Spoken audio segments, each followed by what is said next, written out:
Hello my dear all, once again welcome back to my channel. ಎಲ್ಲರೂ ಹೇಗಿದ್ದೀರಾ? ಎಲ್ಲರೂ ಚೆನ್ನಾಗಿದ್ದೀರಾ ಅಂತ ಅಂದ್ಕೊಂಡಿದ್ದೀನಿ. ಇವತ್ತು ಬೆಳಗ್ಗೆಯಿಂದನೇ ನನ್ನ ಕೆಲಸಗಳು ಶುರುವಾಗಿದೆ. ಬಿಕಾಸ್ ಇವತ್ತು ಔಟ್ ಆಫ್ ಸ್ಟೇಷನ್ ವೆಕೇಷನ್ಗೆ ಹೋಗ್ತಾ ಇದ್ದೀವಿ.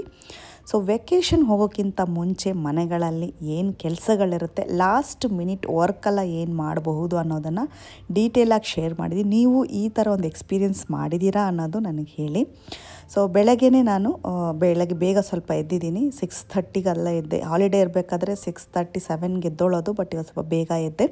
ಕೆಲವು ಬೇರೆ ಥಿಂಗ್ಸ್ಗಳೆಲ್ಲ ಪ್ಯಾಕ್ ಮಾಡೋದಿತ್ತು, ಮೆಡಿಷನ್ಸು, ಕೆಲವು ಸ್ನ್ಯಾಕ್ಸು, ಶೂಸ್ ಎಲ್ಲ. ಸೊ ಮೆಡಿಷನ್ಸ್ ತುಂಬಾ ಇಂಪಾರ್ಟೆಂಟ್. ಯಾಕಂದರೆ ಹೋಗೋ ಜಾಗದಲ್ಲಿ ಸ್ವಲ್ಪ ಥಂಡಿರುತ್ತೆ, ಕೆಲವು ಟೈಮಲ್ಲಿ ಮಕ್ಳಿಗೆ ಸೂಟ್ ಆಗೋಲ್ಲ. ವೆದರ್ ಏನಾದರೂ ಚೇಂಜಸ್ ಇದ್ದರೆ ಅವ್ರಿಗೆ ಕಾಫು, ಕೋಲ್ಡು, ಜ್ವರ ಏನಾದರೂ ಬರೋದಿರುತ್ತೆ, ನಮಗೂ ಅಷ್ಟೇ. ಸೊ ಬೇಕಾಗಿರುವಂಥ ಒಂದು ಬೇಸಿಕ್ ಮೆಡಿಕೇಷನ್ಸ್ನ ತೊಗೊಂಡು ಹೋಗಲೇಬೇಕು ನೀವು ಎಲ್ಲಿ ಹೊರಗಡೆ ಹೋಗೋದಿದ್ರು. ಬಿಕಾಸ್ ಅಲ್ಲಿ ಯಾವ ರೀತಿ ಇರುತ್ತೆ ಅನ್ನೋದು ಗೊತ್ತಿರಲ್ಲ ನಮಗೆ. ಪಕ್ಕದಲ್ಲೇ ಮೆಡಿಷನ್ಸ್ ಇರುತ್ತಾ, ಮೆಡಿಕಲ್ ಇರುತ್ತಾ, ಏನೂ ಗೊತ್ತಾಗಲ್ಲ. ಸೊ ಹಾಗಾಗಿ ಎಲ್ಲಿ ಹೋದ್ರೂ ಅಷ್ಟೇ, ಏನು ಬಿಡಲಿಲ್ಲ ಅಂದರೂ ಮೆಡಿಷನ್ಸ್ ಖಂಡಿತ ತಗೊಳ್ಳೇಬೇಕು. ಸೊ ಬೆಳಗ್ಗೆ ಸ್ವಲ್ಪ ಶುಂಠಿ ಕಾಫಿ ಕುಡಿತಾ ಇದ್ವಿ. ವೆದರ್ ತುಂಬ ಡಲ್ ಆಗಿದೆ. ಹಾಗಾಗಿ ಸ್ವಲ್ಪ ನಾನು ಬಂದು ಪಾಲಕ್ ಸಾಂಬಾರು ಮಾಡಿದ್ದೆ ನಿನ್ನೆ. ಅದು ಸ್ವಲ್ಪ ಇತ್ತು, ಅದರಲ್ಲಿ ಇವತ್ತು ಪಾಲಕ್ ರೈಸ್ ಮಾಡಿಬಿಡೋಣ ಸಾಂಬಾರು ಜೊತೆಗೆ ಅಂಥೇಳಿ ರೈಸ್ ಮಾತ್ರ ತುಂಬ ಬಿಸಿ ಬಿಸಿಯಾಗಿ ಇಟ್ಕೊಂಡು, ಸಾಂಬಾರು ಏನು ಫ್ರಿಜ್ಜಲ್ಲಿ ಇಡಬೇಕಾದ ಅವಶ್ಯಕತೆಯೂ ಇಲ್ಲ. ಬಿಕಾಸ್ ಮಳೆ ಇರೋದ್ರಿಂದ ಹೊರಗಡೆನೇ ಇಟ್ಟಿದ್ದೆ, ತುಂಬಾ ಟೇಸ್ಟಿಯಾಗಿತ್ತು. ಸೊ ಅದರಲ್ಲೇ ರೈಸ್ನ ಮಿಕ್ಸ್ ಮಾಡಿಬಿಟ್ಟು 3 ಜನನೂ ಮಾರ್ನಿಂಗ್ ಬ್ರೇಕ್ಫಾಸ್ಟ್ ತಿಂದ್ವಿ. ಸೊ ಯಾಕಂದರೆ ಇಲ್ಲಿಂದ ಒಂದು 9 o'clock ಹೊರಡಬೇಕಾಗಿತ್ತು. ಹೊರಗಡೆ ಹೋಗಿ ಬ್ರೇಕ್ಫಾಸ್ಟ್ ತಿಂದು ಟೈಮ್ ಇಲ್ಲ. ಸೊ ಹಾಗಾಗಿ ನಾನು ಮನೆಯಲ್ಲಿ ಮಾಡಿಬಿಟ್ಟೆ. ತುಂಬ ಈಸಿ ಕೂಡ ಇದು. ಸೊ ಏನು ನಾವು ಮನೆಯಲ್ಲಿ ಸಾಂಬಾರು, ಈ ಸಾಂಬಾರು ಅಂತಲ್ಲ, ಯಾವುದಾದ್ರೂ ಸಾಂಬಾರು ನಿಮಗೇನಾದರೂ ಉಳಿದಿದ್ದರೆ ನೀವು ಬಿಸಿ ರೈಸ್ನ ಈ ರೀತಿ ಮಿಕ್ಸ್ ಮಾಡಿ ಒಂದು ಸೂಪರ್ ಆಗಿರುವಂಥ ಒಗ್ಗರಣೆ ಕೊಟ್ಬಿಡಿ. ಎಷ್ಟು ಟೇಸ್ಟಿಯಾಗಿರುತ್ತೆ ಅಂದರೆ ಅಷ್ಟು ಟೇಸ್ಟಿಯಾಗಿರುತ್ತೆ.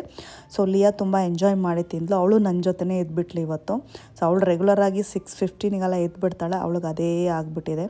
ಸೊ ಊಟ ಎಲ್ಲ ಮುಗಿಸಿ ಕೆಲವುದನ್ನೆಲ್ಲ ತೆಗೆದು ನಾನು ಥಿಂಗ್ಸ್ನೆಲ್ಲ ಅಂದರೆ ಪಾತ್ರೆಗಳನ್ನೆಲ್ಲ ಸ್ಟೋರ್ ಮಾಡ್ತಾಯಿದ್ದೀನಿ ಡಿಶ್ ವಾಷರ್ಗೆ. ಸೊ ಡಿಶ್ ವಾಷರ್ಗೆ ಹಾಕಿದ ಮೇಲೂ ಕೆಲವು ಪಾತ್ರೆಗಳು ಕೈಯಲ್ಲಿ ವಾಶ್ ಮಾಡೋದಿರುತ್ತೆ.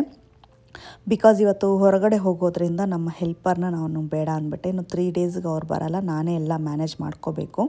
ಸೊ ನನ್ನ ಹೆಲ್ಪರ್ ಇದ್ದರೆ ಅವರೇ ಎಲ್ಲ ಪಾತ್ರೆಗಳೆಲ್ಲ ತೊಳೆದು ಬಿಡ್ತಾರೆ. ಬಟ್ ಆದರೆ ಇವತ್ತಿಗೆ ನಾನು ಡಿಶ್ ವಾಷರಲ್ಲಿ ಹಾಕ್ತಾಯಿದ್ದೀನಿ. ಮಿಕ್ಕಿರೋ ಪಾತ್ರೆಗಳು ಸ್ವಲ್ಪ ಇರೋದನ್ನು ನಾನೇ ವಾಶ್ ಮಾಡ್ತೀನಿ. ಬಟ್ ನನಗೆ ತುಂಬ ಥಂಡಿ ಆಗೋದೇ ಇಲ್ಲ ಸ್ವಲ್ಪ ಕೂಡ.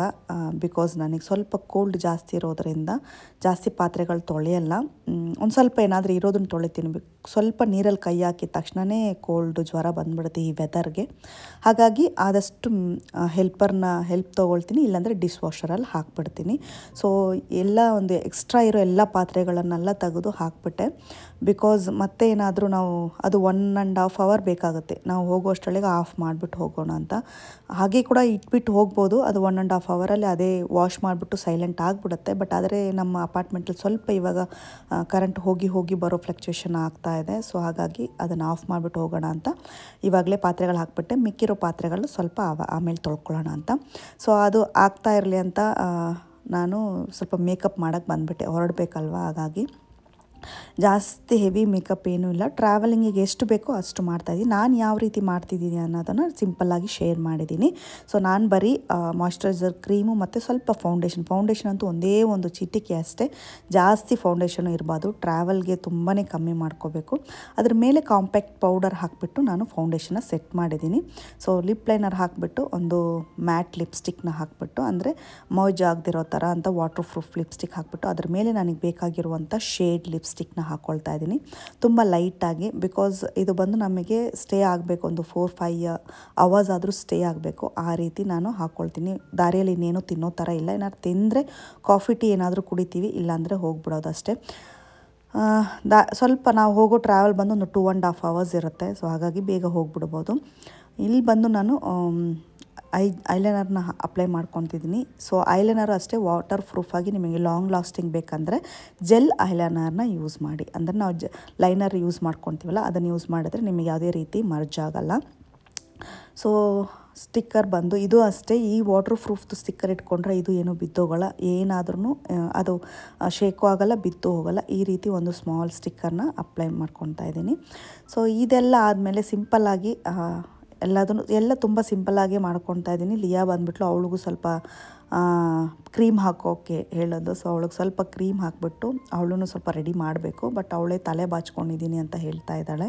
ಸೊ ಆಮೇಲೆ ಸ್ವಲ್ಪ ಅವಳಿಗೆ ತಲೆನೂ ಬಾಚಿಬಿಡಬೇಕು. ಸ್ವಲ್ಪ ಏನಾದರೂ ಗ್ಯಾಪ್ ಸಿಕ್ಕಿದ್ರೆ ಅವಳೇ ಬಂದುಬಿಟ್ಟು ಡ್ರೆಸ್ ಎಲ್ಲ ಮಾಡ್ಕೊಂಬಿಡ್ತಾಳೆ. ಬಟ್ ಆದರೂ ನಾನು ಇನ್ನೊಂದು ಸತಿ ಅವಳಿಗೆಲ್ಲ ಕ್ಲೀನಾಗಿ ಮಾಡಬೇಕು. ಅವಳಿಗೆ ಏನು ಗೊತ್ತಿರುತ್ತೋ ಅಷ್ಟು ಮಾಡ್ಕೊತಾಳೆ ಪಾಪ. ಸೊ ಯಾಕಂದರೆ ಅವಳ ಕೆಲಸಗಳನ್ನ ಅವಳೇ ಮಾಡ್ಕೊಳ್ಳೋದಕ್ಕೆ ರೆಡಿ ಆಗ್ತಾಳೆ ಇವಾಗೆಲ್ಲ. ಸೊ ಎಲ್ಲಿ ಹೋದರೂ ಅಷ್ಟೇ ನನಗೆ ಇದೊಂದು ಲೈಫ್ ಸೇವರ್ ಅಂತಲೇ ಹೇಳ್ಬೋದು. ಈ ಟಿಕ್ ಟಾಕ್ ಕ್ಲಿಪ್ಪು ಎಷ್ಟು ತೊಗೊಂಡಿದ್ದೀನಿ ಅಂತ ಗೊತ್ತಿಲ್ಲ, ಬಟ್ ಎಲ್ಲಿ ಹೋಗುತ್ತೆ ಅನ್ನೋದು ಗೊತ್ತಿಲ್ಲ. ಯಾವಾಗಲೂ ಒಂದೊಂದು ಪ್ಯಾಕೆಟ್ ನನಗೆ ಅದು ಇದ್ದೇ ಇರಬೇಕು. ಅದು ಇಷ್ಟು ಈಸಿಯಾಗಿ ನಾನು ಹೇರ್ ಸ್ಟೈಲ್ ಮಾಡ್ತಿದ್ದೀನಿ ಅಂದರೆ ಆ ಟಿಕ್ ಟಾಕ್ ಕ್ಲಿಪ್ಪಿಂದ ಮಾತ್ರ ಸಾಧ್ಯ. ಸೊ ನೆನ್ನೆನೇ ಸ್ವಲ್ಪ ನನ್ನ ಒಂದು ಬ್ಯೂಟಿಷಿಯನ್ ಕೈಯಿಂದ ನಾನು ಹೇರ್ನ ಸ್ಟ್ರೈಟ್ನಿಂಗ್ ಮಾಡ್ಕೊಂಡಿದ್ದೀನಿ. ಸೊ ಹೇರ್ ಫಾಲ್ ಬೇರೆ ಜಾಸ್ತಿ ಆಗ್ತಿದೆ, ಬೇರೆ ದಾರಿ ಇಲ್ಲ. ಸೊ ಎಲ್ಲಾದರೂ ಹೊರಗಡೆ ಹೋದರೆ ನಾವು ಹೇರ್ನ ಜಾಸ್ತಿ ಮೇಂಟೈನ್ ಮಾಡೋಕ್ಕಾಗಲ್ಲ, ಸ್ವಲ್ಪ ಸ್ಟ್ರೈಟ್ನಿಂಗ್ ಮಾಡ್ಕೋಬೇಕು. ಬಟ್ ಸ್ಟ್ರೈಟ್ನಿಂಗ್ ಮಾಡಿಕೊಂಡ್ರೆ ಹೇರ್ ಫಾಲ್ ಆಗುತ್ತೆ. ಸ್ಟ್ರೈಟ್ನಿಂಗ್ ಮಾಡಿದ ಆ ವೀಕಲ್ಲೇ ಒಂದು ಸ್ಪಾ ಮಾಡ್ಕೊಂಬಿಡಿ. ಅದಾದಮೇಲೆ ಕೂಡ ನೀವು ಸ್ವಲ್ಪ ಆಯಿಲ್ ಮಸಾಜ್ ಎಲ್ಲ ಮಾಡಿ ಸ್ನಾನ ಮಾಡ್ಕೋಬೇಕು. ಈ ವೆದರಿಗೆ ಆಲ್ಮೋಸ್ಟ್ ಹೇರ್ ಫಾಲ್ ಇರುತ್ತೆ, ಬಟ್ ಅದನ್ನು ಮೇಂಟೈನ್ ಮಾಡ್ಕೋಬೇಕು. ಅಟ್ಲೀಸ್ಟ್ 15 ಡೇಸ್ಗೆ ಒನ್ಸೋ ಇಲ್ಲ ಮಂತ್ಲಿ ಒನ್ಸೋ ಹೇರ್ ಸ್ಪಾ ಮಾಡಿಕೊಂಡ್ರೆ ತುಂಬ ಒಳ್ಳೆಯದು. ಅದೇ ರೀತಿ ವೀಕ್ಲಿ ಟ್ವೈಸ್ ಬಂದು ಆಯಿಲ್ ಮಸಾಜ್ ಮಾಡಿಕೊಂಡು ಒಳ್ಳೆ ಹಾಟ್ ಬಾತ್ ಮಾಡ್ಕೊಳ್ಳಿ, ತುಂಬಾ ಚೆನ್ನಾಗಿರುತ್ತೆ ಹೇರು. ಸೊ ಇನ್ನೊಂದು ಏನಂದರೆ ನಾವೇನೇ ಔಟರ್ ಏನೇ ಶ್ಯಾಂಪು ಸೋಪ್ ಏನೇ ಹಾಕ್ಕೊಂಡ್ರೂ ಕೂಡ ಫುಡ್ಡು ಬಂದು ತುಂಬ ಪ್ರೋಟೀನ್ ಆಗಿರೋದನ್ನ ತಿನ್ನಬೇಕು. ಸೊ ನಮ್ಮ ಹೇರಿಗೆ ಪ್ರೋಟೀನ್ ತುಂಬಾ ಮುಖ್ಯ. ಹಾಗಾಗಿ ಹೇರ್ನ ಸ್ವಲ್ಪ ಚೆನ್ನಾಗಿ ಮೇಂಟೈನ್ ಮಾಡಿ. ತುಂಬ ಜನ ಹೇರ್ ಫಾಲಲ್ಲಿ ಸಫರ್ ಮಾಡ್ತಾ ಇದ್ದೀರಾ, ಅದನ್ನು ಮೇಂಟೈನ್ ಮಾಡೋಕ್ಕೆ ಬರ್ತಾ ಇಲ್ಲ. ತುಂಬಾ ಈಸಿ. ಅದನ್ನೆಲ್ಲ ಕೇರ್ ಮಾಡೋದು ನೀವು ತೊಗೊಳ್ಳಿ. ನಿಮಗೆ ಇನ್ಸ್ಟೆಂಟ್ ರಿಸಲ್ಟ್ ಸಿಗಲ್ಲ. ಒಂದು ವಾರ ಯೂಸ್ ಮಾಡಿಬಿಟ್ಟು ಏನೂ ಆಗ್ತಾ ಇಲ್ಲ, ಕೂದಲು ಹೋಗ್ತಾ ಇದೆ ಅಂತ ಅಂದ್ಕೊಂಡಿರ್ತೀರ. ಬಟ್ ಮಿನಿಮಮ್ ಒಂದು 3 ಮಂತ್ಸ್ ಅದನ್ನು ಕಂಟಿನ್ಯೂ ಮಾಡಿ, ರಿಸಲ್ಟ್ ಖಂಡಿತವಾಗ್ಲೂ ಬಂದೇ ಬರುತ್ತೆ. ಎಲ್ಲ ಪ್ರಾಡಕ್ಟು ಅಷ್ಟೇ ವರ್ಕ್ ಆಗೋದೇ ನಮಗೆ 1 ತಿಂಗಳು 2 ತಿಂಗಳು ಮೇಲೇ.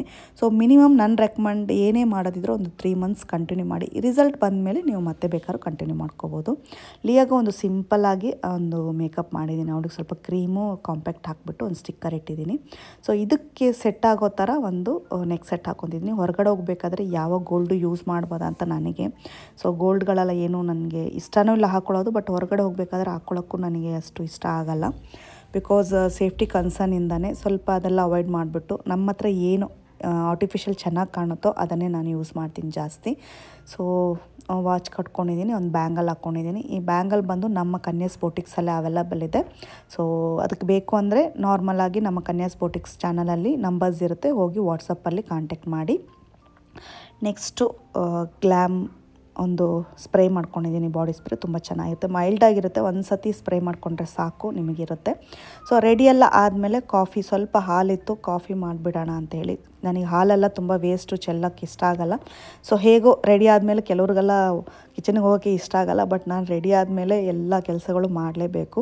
ಸೊ ಮತ್ತೆ ಏನು ಪಾತ್ರೆಗಳೆಲ್ಲ ಬಾಕಿ ಇದ್ವು ತಿಂಡಿ ಎಲ್ಲ ಆದಮೇಲೆ, ಯಾಕಂದರೆ ನಾನು ಒಂದು ಸತಿ ತಿಂಡಿ ತಿಂದ್ವಿ, ನಾನು ನನ್ನ ಮಗಳು. ಹಸ್ಬೆಂಡ್ ಸ್ನಾನ ಮುಗಿಸ್ಕೊಂಡು ಬಂದು ಒಂದು ತಿಂಡಿ ತಿಂದರು. ಸೊ ಅದೆಲ್ಲ ಒಟ್ಟಿಗೆ ಮತ್ತೊಂದು ಸತಿ ಎಲ್ಲ ವಾಶ್ ಮಾಡಿ ಇಟ್ಬಿಟ್ಟು, ಹಾಗೆ ಕಾಫಿಗೆ ಇಟ್ಬಿಟ್ಟೆ. ಹಾಲು ಪಾತ್ರೆ ಸ್ವಲ್ಪ ಹೊತ್ತು ನೀರಲ್ಲಿ ನೆನೆಯಕ್ಕೆ ಬಿಟ್ಟಿದ್ದೀನಿ. ನಾನು ಕಾಫಿ ಕುಡಿದು ಬರೋ ಅಷ್ಟರೊಳಗೆ ಹಾಲು ಪಾತ್ರೆ ವಾಶ್ ಮಾಡಿ ಹಾಕ್ಬಿಟ್ಟು ಹೋಗಬೇಕು. ಡಿಶ್ ವಾಷರಲ್ಲಿ ಏನಂದರೆ ತುಂಬ ಹಾಲು ಸ್ಟೈನ್ ಎಲ್ಲ ಹೋಗಲ್ಲ, ನಾವೇ ಕೈಯಲ್ಲಿ ವಾಶ್ ಮಾಡಬೇಕು. ಹಾಗಾಗಿ ಸೊ ಅದನ್ನು ನಾನು ಸ್ವಲ್ಪ ಒಂದು 5-10 ಮಿನಿಟ್ಸ್ ನಾವು ಕಾಫಿ ಕುಡಿಯೋಷ್ಟರೊಳಗೆ ನೀರಲ್ಲಿ ಹಾಕಿದರೆ ನಮಗೆ ಮತ್ತೆ ವಾಶ್ ಮಾಡೋದಕ್ಕೆ ಈಸಿಯಾಗಿ ಆ ಸ್ಟೈನ್ ಎಲ್ಲ ಹೋಗುತ್ತೆ, ಹ್ಯಾಂಡಲ್ಲೇ ವಾಶ್ ಮಾಡ್ಕೋಬೋದು.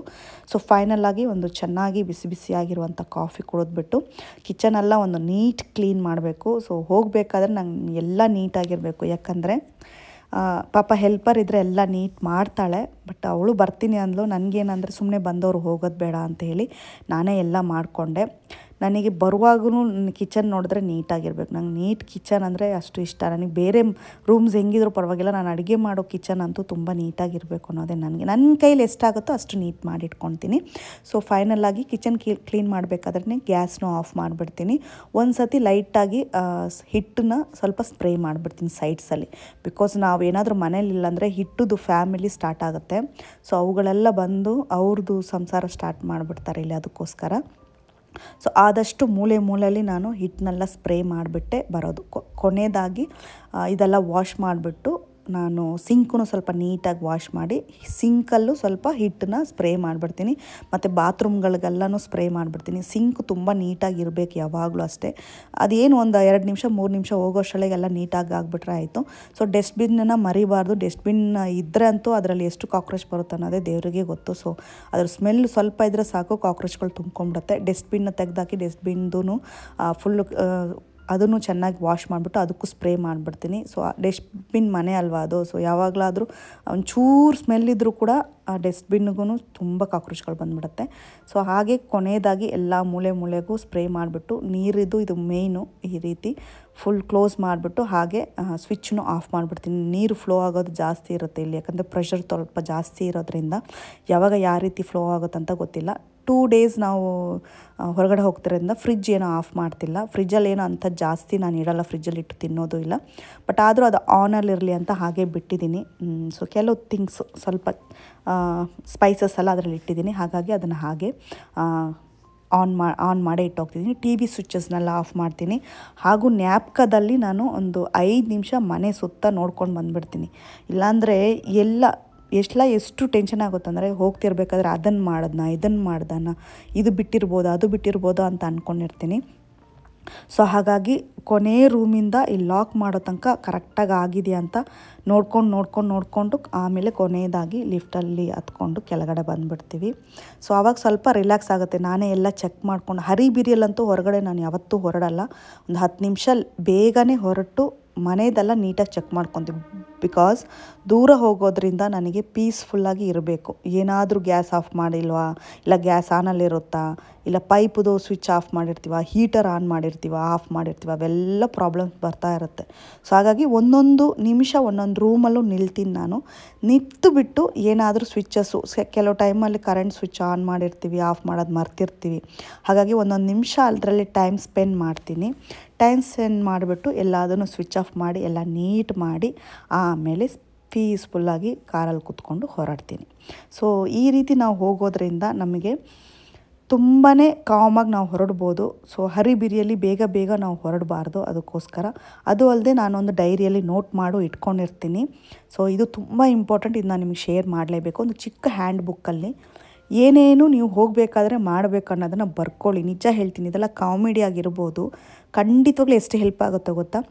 ಅದೇ ರೀತಿ ನೀವೇನೇನು ಥಿಂಗ್ಸ್ ತೊಗೊಂಡೋಗ್ಬೇಕು ಅನ್ನೋದು ಇರುತ್ತಲ್ಲ, ಅದನ್ನು ಒಂದು ಚೆಕ್ ಲಿಸ್ಟ್ ಮಾಡ್ಕೊಳ್ಳಿ. ಅದೆಲ್ಲ ತೆಗೆದು ಹೊರಗಡೆ ಇಟ್ಟು ಅದೆಲ್ಲ ನೋಡ್ಕೊಳ್ಳಿ ತೊಗೊಂಡಿದ್ದೀರಾ ಇಲ್ವಾ ಅಂತ. ಬಿಕಾಸ್ ಹೊರಗಡೆ ಹೋದ್ಮೇಲೆ ಅಲ್ಲಿ ಇಲ್ಲಿ ಎಲ್ಲೂ ಒದ್ದಾಡೋಕ್ಕಾಗಲ್ಲ. ನಿಮಗೆ ಬೇಕು ಅನ್ನೋದನ್ನ ತೊಗೊಂಡೋದ್ರೆ ನೀವು ಪೀಸ್ಫುಲ್ಲಾಗಿ ತೊಗೊಂಡು ಹೋಗ್ತೀರಾ ನೀವು. ಅದಕ್ಕೋಸ್ಕರ ಅದೇ ರೀತಿ ಪ್ರತಿಯೊಂದು ಲೈಟ್ಸ್ ನಿಮಗೇನೋ ತುಂಬ ಜ್ಞಾಪಕ ಇಲ್ಲ ಅಂದರೆ ನೀವು ಏನೇನು ಮನೆಯಲ್ಲಿ ಮರಿತೀರಾ ಅಂತ ಅಂದ್ಕೊಳ್ತೀರಲ್ಲ, ಅದೆಲ್ಲ ಒಂದು ದಿನ ಮುಂಚೆ 2 ದಿನ ಮುಂಚೆ ಒಂದು ನೋಟಲ್ಲಿ ನೋಟ್ ಮಾಡ್ಕೊಳ್ಳಿ. ಅದೆಲ್ಲ ಮಾಡಿದ್ದೀನ ಅಂತ ಹೋಗಬೇಕಾದ್ರೆ ಚೆಕ್ ಮಾಡ್ಕೊಂಡು ಆ ಚೆಕ್ ಲಿಸ್ಟಿಗೆ ಒಂದು ಟಿಕ್ ಮಾಡಿಟ್ಟು ನೀವು ಹೋಗ್ಬೇಕಾದ್ರೆ ತಗೊಂಡು ಕೂಡ ಹೋಗಿ. ಸೊ ಯಾಕಂದರೆ ಆವಾಗ ಅದನ್ನು ನೋಡಬೇಕಾದ್ರೆ ನಿಮಗೂ ಅದು ಸ್ವಲ್ಪ ಖುಷಿಯಾಗಿರುತ್ತೆ. ಎಲ್ಲ ಮಾಡಿದ್ದೀನಿ ಅನ್ನೋದು ನೆಮ್ಮದಿಗಿರುತ್ತೆ. ಹೌಸ್ ವೈಫ್ಗೆ ಯಾವತ್ತೂ ಇದೊಂದು ಪ್ರಾಬ್ಲಮ್ಮು. ಹೌಸ್ ವೈಫ್ ಅಂತೆಲ್ಲ ಹೆಣ್ತೀರಂತ ಅಂದ್ಬಿಟ್ರೇ ಸ್ವಲ್ಪ ಪ್ರಾಬ್ಲಮ್ಮೇ. ಸೊ ತುಂಬ ಚೆನ್ನಾಗಿತ್ತು ಜರ್ನಿ ಕೂಡ ನಾವು ಹೋಗಿರೋದು. ಸೊ ನನಗಂತೂ ಹಸ್ಬೆಂಡ್ ಯಾವಾಗಲೂ ಕಾರ್ ಕೊಡ್ತಾನೇ ಇರಲಿಲ್ಲ. ಸೊ ಯಾಕಂದರೆ ನಂದು ತುಂಬ ಒಂದು 15 ಇಯರ್ಸ್ ಆಯಿತು ನಾನು ಡ್ರೈವಿಂಗ್ ಕಲಿತು. ಮತ್ತೆ ಇನ್ನೊಂದು ಸತಿ ಡ್ರೈವಿಂಗ್ ಕಲ್ತಿದ್ದೀನಿ. ಆದರೂ ಕಾರು ಎಷ್ಟೋ ಸತಿ ಕೇಳಿದ್ರೂ ಕೊಡಲಿಲ್ಲ. ಆಟೋಮೆಟಿಕ್ ತೊಗೊಂಡ್ಮೇಲೆ ಓಡಿಸುವಂತೆ ಈಸಿ ಇರುತ್ತೆ ಅಂತ. ಬಟ್ ಗೇರ್ ಗಾಡಿ ನಮಗೆ ಚೆನ್ನಾಗಿ ಬಂದರೆ ಆಟೋಮೆಟಿಕ್ ನಮಗೆ ಈಸಿ ಆಗುತ್ತೆ. ಸೊ ಹಾಗೂ ಹಿಂಗೂ ಮಾಡಿ ನನಗೊಂದು ಪುಣ್ಯಾತ್ಮರು ಚೆನ್ನಾಗಿ ಗಾಡಿನ ಕಲಿಸ್ಕೊಟ್ಟಿದ್ರು. ಸೊ ಅವ್ರಿಗೆ ತುಂಬ ಥ್ಯಾಂಕ್ಸ್ ಹೇಳ್ಕೊಳ್ತೀನಿ. ಅದಾದಮೇಲೆ ಕಾರ್ ಕೊಟ್ಟರು ಕಾನ್ಫಿಡೆಂಟಾಗಿ ಇಳಿದು ಓಡಿಸ್ತಾ ಇದ್ದೀನಿ. ಸ್ವಲ್ಪ ಇಳಿಯೋ ತನಕ ಭಯ ಇರುತ್ತೆ. ನಾವು ಕಾರಲ್ಲಿ ಕೂತ ಮೇಲೆ ತುಂಬ ಸೇಫ್ಟಿನೇ. ನಮಗೆ 2 ವೀಲರ್ಗಿಂತ ಕಾರ್ ತುಂಬ ಸೇಫ್ಟಿ. ಯಾರಾದರೂ ಕಾರ್ ಓಡಿಸೋಕ್ಕೆ ಇಷ್ಟ ಆಗಿದೆ ಅಂತ ಅಂದ್ಕೊಂಡಿದ್ದೀರಾ ಅಂದರೆ ಖಂಡಿತವಾಗ್ಲೂ ಆರಾಮ್ಸೆ ಸೀಟ್ ಬೆಲ್ಟ್ ಹಾಕ್ಕೊಂಡು ಓಡಿಸೋದು ಮಾಡಿ. ಬಿಕಾಸ್ ಯಾವತ್ತೂ ನಾವು ಮಾಡೋ ಕೆಲಸ ಮಾಡಬೇಕು ಅಂತ ಅಂದ್ಕೊಂಬಿಟ್ರೆ ಅದನ್ನು ಮಾಡ್ಕೊಂಬಿಡಿ. ನಾಳೆ ಮಾಡೋಣ, ಸಂಜೆ ಮಾಡೋಣ, ನಾಡಿದ್ದು ಮಾಡೋಣ ಅಂದರೆ ಕೊನೆಯಲ್ಲಿ ವಯಸ್ಸಾಗ್ಬಿಟ್ಟು ಕೂತ್ಕೊಳ್ತೀವಿ. ಆಮೇಲೆ ಏನೂ ಮಾಡಿಲ್ಲ ಅಂತ ಫೀಲ್ ಮಾಡೋದು ಬೇಡ.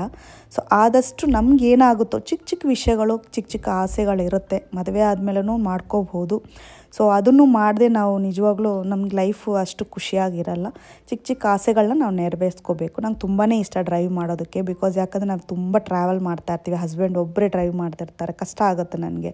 ಸೊ ಯಾವಾಗಲೂ ಅವರೇ ಮಾಡ್ತಿರ್ತಾರೆ. ಸ್ವಲ್ಪ ನಾವು ಅವ್ರಿಗೆ ಹೆಲ್ಪ್ ಮಾಡೋಣ ಅನ್ನೋ ಒಂದು ಮನೋಭಾವನದಲ್ಲಿ ನಾನು ಕೂಡ ತುಂಬ ಕೇಳ್ತಾ ಇದ್ದೆ ಕೊಡಿ ಕೊಡಿ ಅಂತ, ಅವ್ರು ಕೊಟ್ಟಿಲ್ಲ. ಇವಾಗೇನೋ ಅವರು ಲಿಯಾ ಇರೋದ್ರಿಂದ ನನ್ನ ಮಗಳು ಮುಂದೆ ನನಗೆ ಅವಳಿಗೆ ಸ್ವಲ್ಪ ಕಾನ್ಫಿಡೆಂಟ್ ಬರಲಿ ಅಂತ ಕೊಟ್ಟಿದ್ದಾರೆ. ಬಟ್ ಅವ್ರು ಸ್ವಲ್ಪ ಭಯ ಪಡ್ತಾರೆ, ಅಂದರೆ ಏನೋ ಆಗಬಾರ್ದು ಅನ್ನೋದು ತುಂಬ ಭಯ ಇದೆ ಅವರಿಗೆ. ಸೊ ಹಾಗಾಗಿ ಅವ್ರು ಸ್ವಲ್ಪ ಕೊಡೋದನ್ನ ಬಂದು ಅವಾಯ್ಡ್ ಮಾಡ್ತಾರೆ. ಏನೋ ಅಂತೂ ಇಂತೂ ಕೊಟ್ಟರು.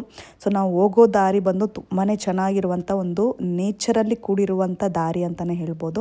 ಫುಲ್ಲು ವಿಲೇಜು, ರಾಮನಗರಕ್ಕೆ ಹೋಗ್ತಾ ಇದ್ದೀವಿ. ಸೊ ಎಲ್ಲಿ ಹೋಗ್ತಾ ಇದ್ದೀನಿ ಅನ್ನೋದೇ ನಾನು ನಿಮಗೆ ಹೇಳಿರಲಿಲ್ಲ. ಸೊ ರಾಮನಗರ ಮೈಸೂರು ಹತ್ರ ಬರುತ್ತೆ. ಮೈಸೂರು ರೈಟ್ ಕಡೆ ಹೋಗಬೇಕು, ಇದು ಈ ಕಡೆ ತೊಗೊಂಡು ಹೋಗಬೇಕು. ಸೊ ಬಟ್ ಮೈಸೂರು ದಾರಿಯಲ್ಲೇ ಇದೆ. ಸೂಪರ್ ಆಗಿರುವಂಥ ಒಂದು ಪ್ಲೇಸೇ ಅದು, ತುಂಬ ಚೆನ್ನಾಗಿದೆ. ಬೆಟ್ಟ ಗುಡ್ಡ ಕಲ್ಲುಗಳಿಂದ ಸೇರಿರುವಂಥ ಒಂದು ಪ್ಲೇಸ್ ಅದು. ಒಂದು ಹೊಸ ಅನುಭವ. ಒಂದು ಬ್ಯಾಂಗ್ಳೂರು ಹತ್ರದಲ್ಲಿ ನೀವೇನಾದರೂ ಈ ರೀತಿಯಾಗಿರುವಂಥ ಗ್ರೀನರಿ ನೇಚರಲ್ಲಿ ಹೋಗಿ ಏನಾದರೂ ಟೈಮ್ ಸ್ಪೆಂಡ್ ಮಾಡಬೇಕು ಅಂತ ಅಂದರೆ ಇದೊಂದು ಸೂಪರ್ ಪ್ಲೇಸ್ ಅಂತಲೇ ಹೇಳ್ಬೋದು.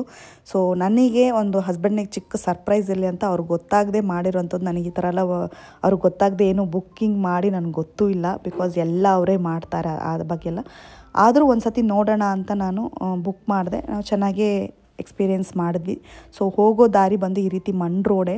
ಒಂದು ಸ್ವಲ್ಪ ದಾರಿ ತನಕ ನಿಮಗೆ ಚೆನ್ನಾಗಿರುವಂಥ ಡಾಮರ್ ರೋಡ್ ಇರುತ್ತೆ. ಸ್ವಲ್ಪ ಒಂದು 1 ಕಿಲೋಮೀಟರ್ 1.5 ಕಿಲೋಮೀಟರ್ ರೆಸಾರ್ಟ್ ಹತ್ರ ಹೋಗ್ತಾ ಸ್ವಲ್ಪ ಈ ರೀತಿ ಮಡ್ಡು ದಾರಿ ಬರುತ್ತೆ. ಅದು ತುಂಬಾ ನಿಮಗೆ ಫೀಲ್ ಬಂದು ತುಂಬ ಚೆನ್ನಾಗಿ ಕೊಡುತ್ತೆ. ಆ ಮಳೆ ಬಂದಿತ್ತು ಆ ಟೈಮಲ್ಲಿ, ಮಳೆ ಹೋಗೋ ದಾರಿಲೆಲ್ಲ ಫುಲ್ ಮಳೆ ಇತ್ತು. ಸೊ ಆ ಮಳೆ ನೀರು ಆ ಮಣ್ಣಲ್ಲಿ ಬಿದ್ದ ಸ್ಮೆಲ್ಲು ತುಂಬ ಚೆನ್ನಾಗಿ ಬರ್ತಾಯಿತ್ತು. ಸೊ ಆ ರೀತಿಯಾದ ಒಂದು ಸ್ಮೆಲ್ಲು ನೀವು ಈ ರೀತಿ ಹಳ್ಳಿ ಕಡೆ ಹೋದಾಗಲೇ ನಿಮಗೆ ಸಿಗೋದು. ಬಿಕಾಸ್ ಈ ಕಡೆ ಎಲ್ಲ ನಮಗೇನು ಸಿಗಲ್ಲ. ಆ ಮಡ್ಡು ಸ್ಮೆಲ್ಲು, ಆ ನೀರು ಬಿದ್ದಾಗ ಬರುವಂಥ ಮಡ್ಡು ಸ್ಮೆಲ್ಲೇ ಬರೋದು. ಸೊ ಇಲ್ಲಿ ಬಂದು ತುಂಬ ನಿಮಗೆ ರೆಸಾರ್ಟ್ ಇರೋದ್ರಿಂದ ಸ್ವಲ್ಪ ಕನ್ಫ್ಯೂಸ್ ಆಗುತ್ತೆ. ನಾವು ಹೋಗೋ ದಾರಿಯಲ್ಲೇ ಫಸ್ಟಿಗೆ ಒಂದು ಪಾರ್ಕಿಂಗ್ ಏರಿಯಾ, ಒಂದು ರೆಸಾರ್ಟ್ ಸಿಗುತ್ತೆ. ಬಟ್ ಅದಲ್ಲ, ಅದು ಏನೋ ವೈಲ್ಡ್ ವ್ಯಾಲ್ಯೂ ಅಂತ ಒಂದಿದೆ, 2-3 ಇತ್ತು. ಸೊ ನಾವು ಹೋಗ್ತಿರೋ ಬಂದು ಕ್ಯಾಂಪ್ ಫೈರ್ಗೆ. ಸೊ ಅದು ಬಂದು ನೆಕ್ಸ್ಟ್ ಇರೋ ಅಂಥ ಒಂದು ದಾರಿಯಲ್ಲಿ ಹೋದರೆ ನಿಮಗೆ ಕ್ಯಾಂಪ್ ಫೈರ್ ಬರುತ್ತೆ. ಲೇಕ್ ಆಪೋಸಿಟಲ್ಲೇ ಸೂಪರಾಗಿರುವಂಥ ವ್ಯೂ ಇದು. ಫುಲ್ಲು ನಿಮಗೆ ಟೆಂಟ್ ಹೌಸ್ ಸಿಗುತ್ತೆ. ನಿಮಗೆ ಫುಲ್ಲು ಟೀಮಲ್ಲಿ ಬಂದರೆ ಅವ್ರಿಗೂ ರೂಮ್ಸ್ ಇರುತ್ತೆ. ಅದೇ ರೀತಿ ಟಿಬೇಟನ್ ಹಟ್ ಅಂತ ಒಂದು 4 ಟಿಬೇಟನ್ ಹಟ್ ಇದ್ದಾವೆ. ತುಂಬ ಬೇಸಿಕ್ ನೀಡ್ಸ್ ಇದೆ ಇದ್ರೊಳಗಡೆ ಅಷ್ಟೇ. ನಿಮಗೆ ಲಕ್ಸುರಿಯಾಗಿರಲ್ಲ, ಬಟ್ ಹಳ್ಳಿ ಮನೆಯಲ್ಲಿ ಒಂದಿನ ನೀವು ಇರಬೇಕು ಅಂತ ಫೀಲ್ ಮಾಡಿದ್ರೆ ಇದೊಂದು ಬೆಸ್ಟ್ ಆಪ್ಷನ್ ಅಂತಲೇ ಹೇಳ್ತೀನಿ. ರೆಸಾರ್ಟ್ ಹೋಗಿ ರೀಚ್ ಮಾಡಿದ್ವಿ. ಇನ್ನು ಮಿಕ್ಕಿರೋ ವೀಡಿಯೋಸು ನಾನು ನಿಮಗೆ ನೆಕ್ಸ್ಟ್ ಅಪ್ಕಮಿಂಗ್ ಬ್ಲಾಗಲ್ಲಿ ಅಪ್ಲೋಡ್ ಮಾಡ್ತೀನಿ. Thank you for watching. Bye bye, take care.